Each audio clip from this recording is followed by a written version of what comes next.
won't have your money. Come on, Barrett, you know the game. You pay for peace. Welcome, sir. Please, take a browse of my wares. I am Dr. Reed. I would like to ask you a few questions, if you don't mind.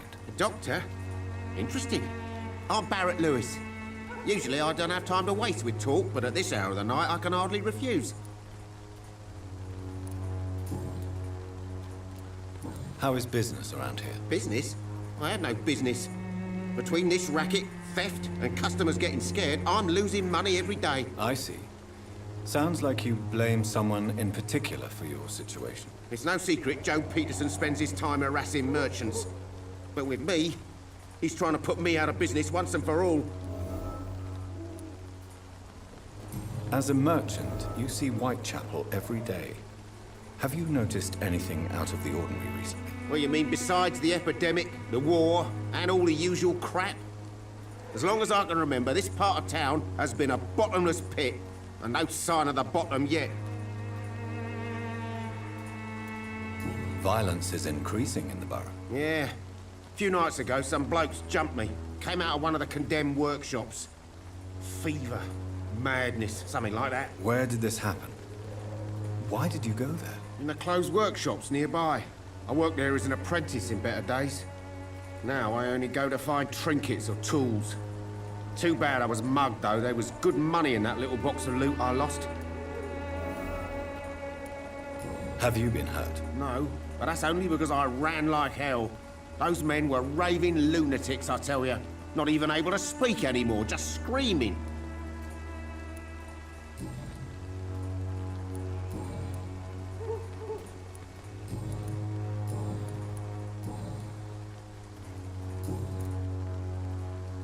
Have you heard of a nurse called Dorothy Crane? Nurse Crane? So the bitch really is a nurse, then? Always thought she was just some crafty foreigner, that one.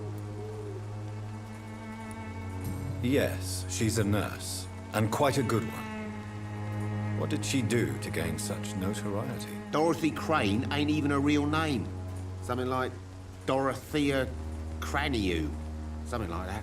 Came to England fleeing the war, I was told. That doesn't explain why she irritates you so much. Your precious Nurse Crane gives away medical supplies and prescriptions for free. I offered to sell it for a fair cut, but no. Miss Crane wanted to play the quiet saint.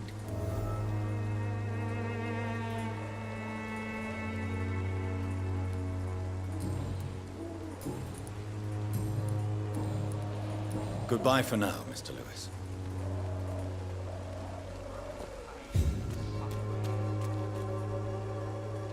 Excuse me, sir. I have a few questions for you. Another journalist? I didn't answer the first one, so piss off! I'm not a journalist, I'm a doctor. A doctor, you say? It's quite a rare breed in this part of town. Really? But still, here I am. Dr. Jonathan Reed, at your service. I'm Joe Peterson to some, but Colossus Joe to most. And I don't remember asking for your service, sir.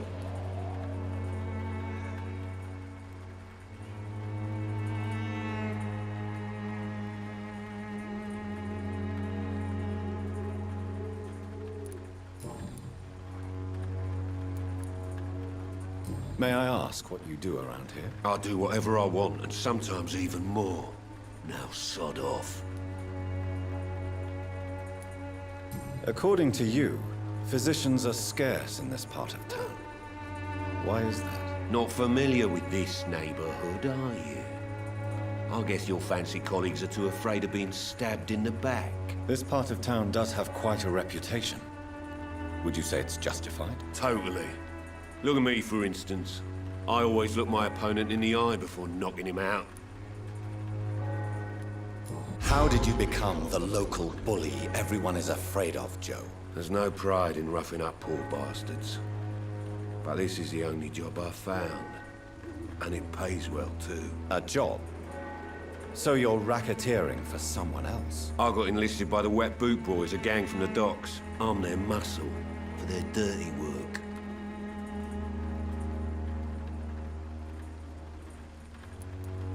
Most people don't become thugs when unemployed. This is a choice you made. I don't care what you think, sir. I do what I have to do for my own reasons, and that's that. I'm not sure Mr. Lewis would agree with your by all means necessary philosophy, sir. Oh, do you really think he's the poor victim here? Barrett can be as sneaky as anyone. Long ago, I even called the bastard my best friend.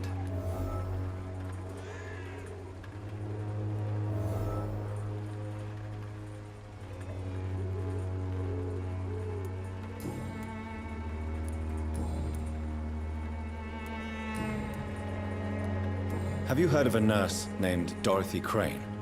She's a colleague of mine, and is supposed to live around here. Dorothy Crane?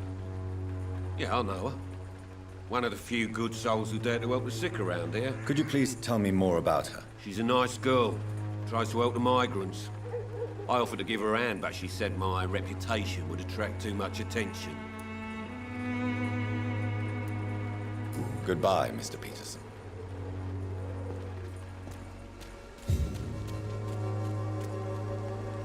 Fancy buying something, sir? You never lose your focus, do you?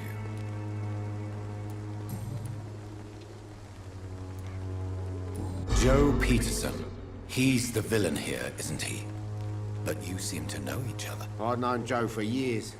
I saw him box once or twice. He was a friend then. But these days, he's just another thug. What can you tell me about Mr. Peterson? Besides his behavior toward you, obviously. Colossus Joe was a decent boxer, good one even. But after his wife passed away, he found every excuse to stop training. Just wanted to pick fights with everyone. It's never easy to find a new path in life, especially after the loss of a loved one.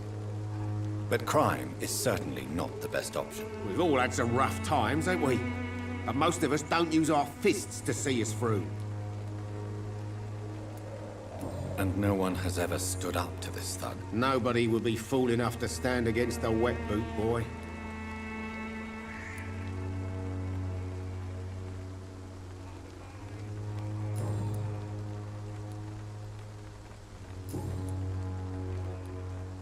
Goodbye for now, Mr. Lewis.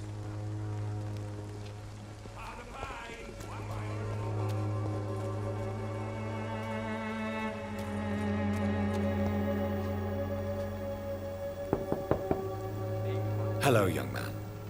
I'm Dr. Reed, and I would like to ask you a few questions. May I enter, please? Sorry, no, sir. My father does not like people entering our house, you see. Your father is worried about you, boy. He asked me to look for you. So my father actually worries about me then? Okay then.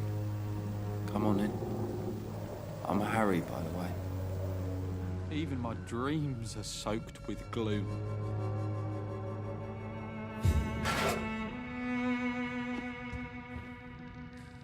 So, may I ask you a few questions? I'm not bothered. What could be worse?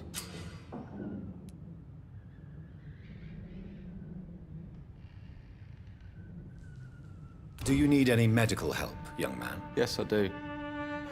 I feel so tired. I don't know if it's the epidemic, but everything seems so hard. You'll feel better with this. But you need to get a grip, young man. Medication alone won't cure melancholia. I'm not sure I'm happy with the idea of living long in a world like this. But I thank you for your concern, sir.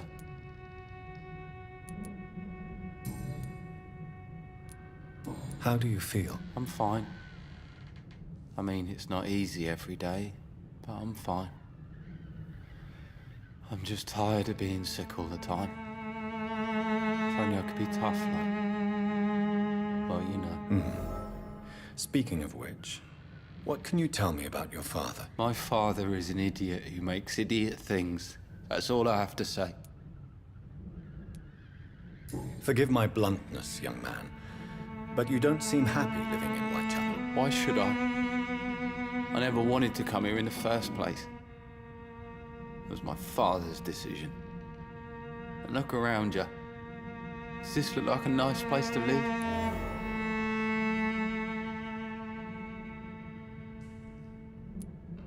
You have a roof over your head, a place to call home. Many people here are not as lucky, you know. That's exactly what my father says. Harry, you should be grateful for what you've got. I wasn't even consulted when we moved here.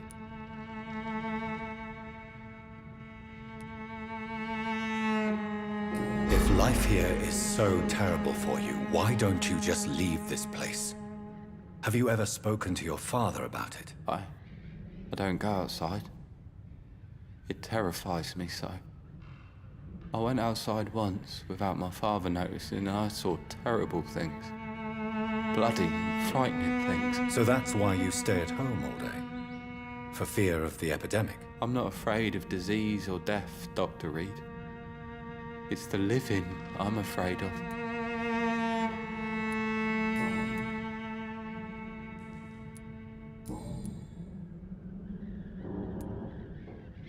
Your father and Mr. Lewis used to be good friends.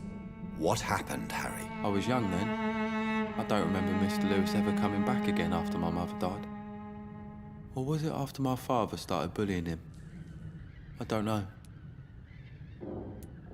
Have you tried speaking to Mr. Lewis about it? I don't go out often, but yes.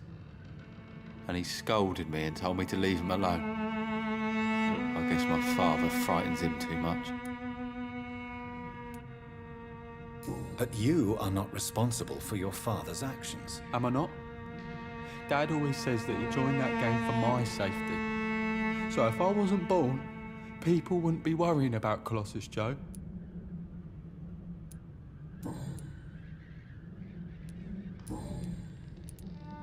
Do you know Nurse Dorothy Crane from the Pembroke Hospital? I'd like to know more about her. Yes, I know her. She came here to examine me when I was very sick. She said I should go out more.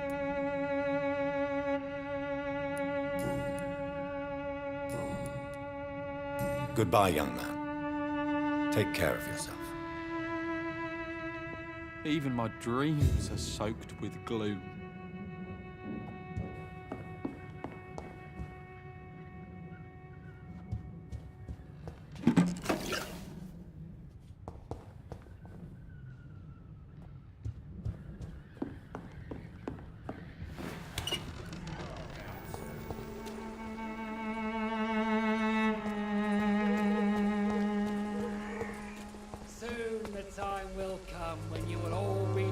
For your sins. Even now, he judges your... Forgive my interruption. Do not apologize, my son. Father Tobias Whitaker is always happy to teach mortals about the incoming Armageddon. I am Dr. Jonathan Reed, and I just have a few questions. A scientist? You are much more lost than I thought, my son.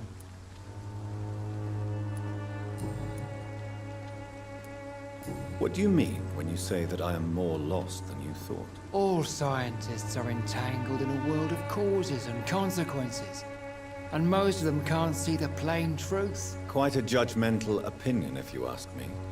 But what do I know? Blinded by science as I am. But you are seeking answers, aren't you? Answers about the Armageddon about to strike the city. Answers about the hidden truth.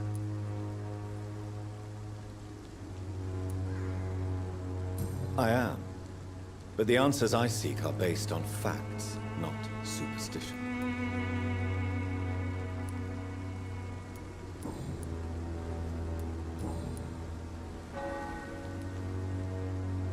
Have you any friends? Any family left in these terrible times? No. But I have a disciple I see as my son. He is so devoted. I sent him to preach the good word in the heart of this corrupted city. Where did you send him? I sent Samuel to the Stonebridge Cemetery, where the pestilence and evil grows night after night. You sent him on some preaching crusade during the epidemic. As a true believer, Samuel will fear no evil while he walks through the valley of the shadow of death.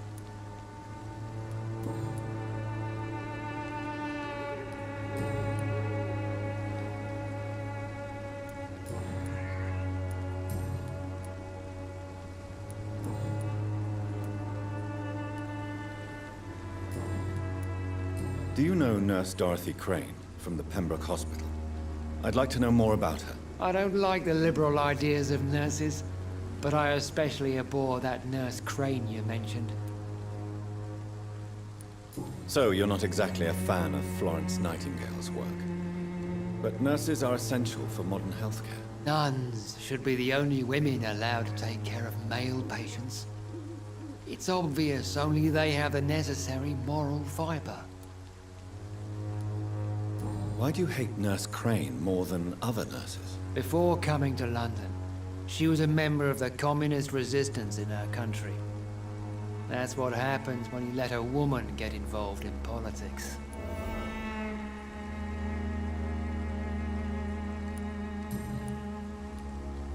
I have heard enough for tonight. Goodbye.